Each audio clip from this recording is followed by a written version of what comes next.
Démission! Macron! Démission! Le crâne que t'as, il est lisse!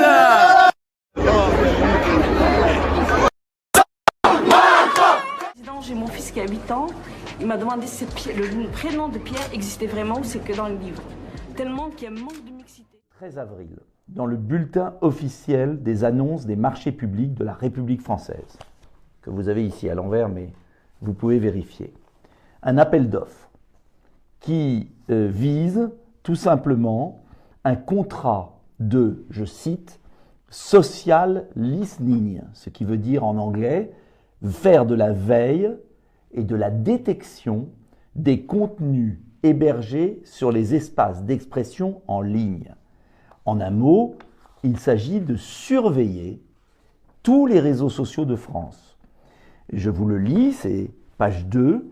L'accord cadre a pour objet la fourniture d'outils de social listening et de mesures d'impact sur les réseaux sociaux pour permettre au gouvernement de détecter, écoutez, d'analyser, de mesurer les préoccupations et attentes des internautes. Il s'agit vis-à-vis de son action en particulier et de l'actualité en général.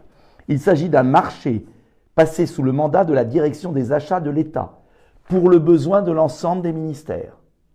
Il s'agit d'un marché considérable de 3 millions d'euros. 3 millions d'euros de vos impôts, de nos impôts, pour espionner les Français. Et ce marché a été attribué à 3 sociétés, dont 2 sociétés étrangères. Une basée en Irlande, qui ne doit pas payer beaucoup d'impôts, évidemment. Je vais vous la trouver. Cette société en Irlande est à Dublin pour un montant de 900 000 euros. New Shrimp Media, qui va surveiller les Français. Une autre société à Évry, dans mon département, WheezyBrain, en gros cerveau. On surveille le cerveau des Français pour 1 700 000 euros. Et une troisième société dans un autre paradis fiscal, au Luxembourg, pour 220 000 euros, la société Talkwalker.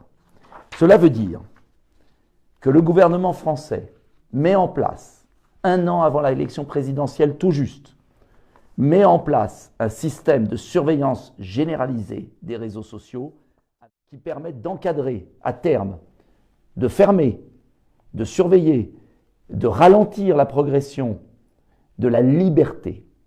Vous le voyez depuis des mois.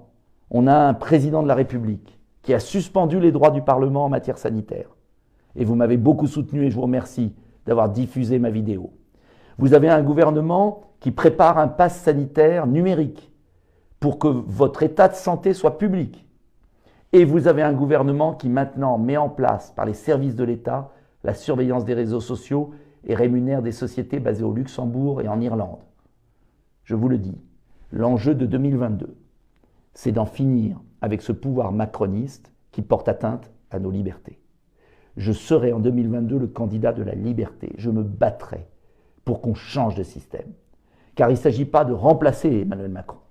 Il s'agit de mettre le peuple à l'Élysée et de rétablir les garanties de la liberté des libertés publiques.